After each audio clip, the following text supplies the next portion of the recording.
How have glaciers shaped the landscape in the Jungfrau region, and in what ways have humans made use of this environment?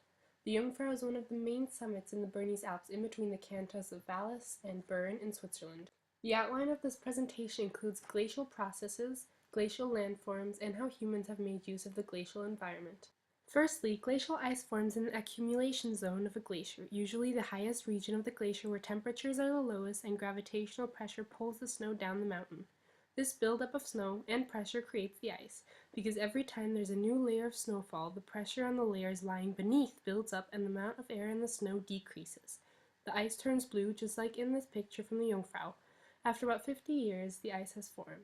The opposite of this zone is the ablation zone, where the ice melts and deposits its load at the end of the glacier. Glacial processes can be put into four categories: weathering and erosional, flow, transport, and depositional. The weathering and erosional processes include plucking, abrasion, and freeze-thaw weathering. Plucking is a type of erosion where meltwater in the glacier freezes onto rocks, and as the ice moves forward, it plucks or pulls out large pieces along the rock joints.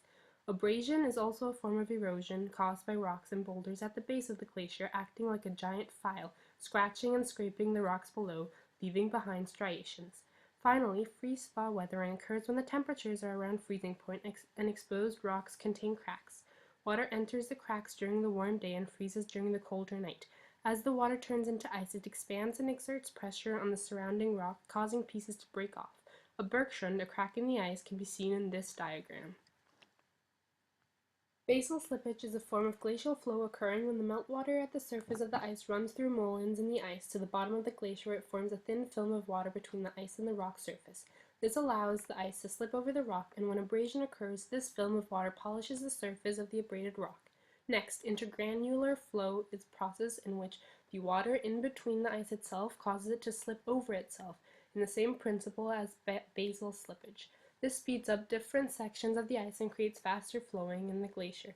Lastly, plastic flow is a combination of the two glacial flows, where the section of the glacier are moving at different speeds, resulting in a plasticine-like texture on the surface of the ice. Sediment from weathering and erosion is carried on the surface of the ice in the superglacial meltwater channel. The marginal channel carries the sediment on the sides. The inglacial channel carries the debris found in the main body of the glacier that has been covered from the subsequent snowfall. The submarginal channel carries the till under the surface on the sides, and the subglacial channel moves the debris along under the ice. Whenever ice melts, eroded and transported sediments known as moraines or tills can be deposited. Ablation till is deposited when ice melts and dumps large amounts of unsorted materials.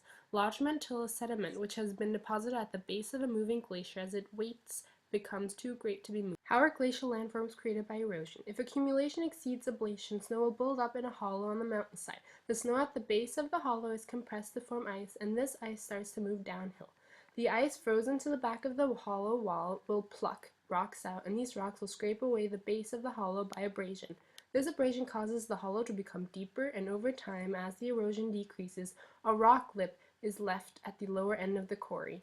Moraine, which is rock debris and material eroded from the valley floor and sides, is deposited at the end of the glacier. If there are quarries on two sides of a mountain, they will erode backwards, causing a knife-edge ridge to form between the quarries called an erect. A hanging valley is also a glacial landform created due to glacial erosion. A hanging valley is a tributary valley with the floor at a higher relief than the main channel into which it flows. They most commonly associate with U-shaped valleys when a tributary glacier flows into a glacier of a larger volume.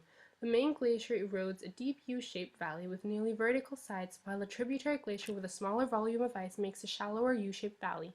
Since the surfaces of the glaciers were originally at the same elevation, the shallower valley appears to be hanging over the main valley. Often waterfalls form at or near the outlet of the upper valley. How are glacial landforms created by deposition? Erratics are rocks which have been transported and deposited by glaciers some distance from their source region. Drumlins are long and smooth mounds of material formed parallel to the direction of ice movement. They usually consist of clay and stones and result from the load carried by the glacier becoming too heavy and being deposited. The streamlined shape is due to the lateral ice movement. Note that roches montagnes are not formed due to deposition but erosion, since they are partly formed due to the abrasion of the ice traveling over it on the strasse and the plucking on the lee side. How have humans made use of the high glacial environments? First of all, glacial regions can be beneficial to researchers as they have unique environments for plants and animals that cannot be found in lower areas. In the Jungfrau region alone, 1,250 species of animals, such as this bird, have been recorded, and their habitat can now be protected. The highland glacial areas are often an ideal climate for farming. In Switzerland, the area is ideal for sheep farming even though they have a steep slope.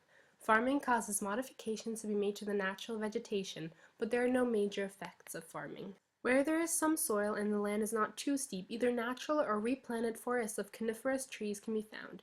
These give a rise to the logging industry. However, the reforestation could spoil the natural look of the hillside, and after cutting, scars will be left and the animals have adapted to the environment will need to find a new place to be. The region can also be used as a water supply, since ribbon lakes form natural reservoirs and the steep sides of glacial troughs are ideal for artificial reservoirs.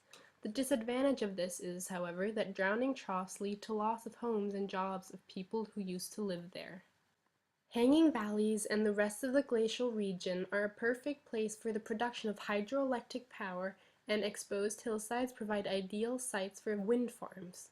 Pylons and power lines needed to transfer the electricity to the national grid can be unsightly, however, and the wind farms can destroy the scenic beauty. Tourism is very strong in this area. Winter sports with a resort, accommodation, ski run, ski lift, and approach roads attract many people and can be found in glacial regions such as the Jungfrau. The steeper mountainsides are ideal for rock climbing and paragliding, and the lower slopes are for hiking and biking. Water sports can be practiced on the ribbon lakes, and the increase in the number of tourists increase the demand for more amenities such as hotels, camping sites, and restaurants.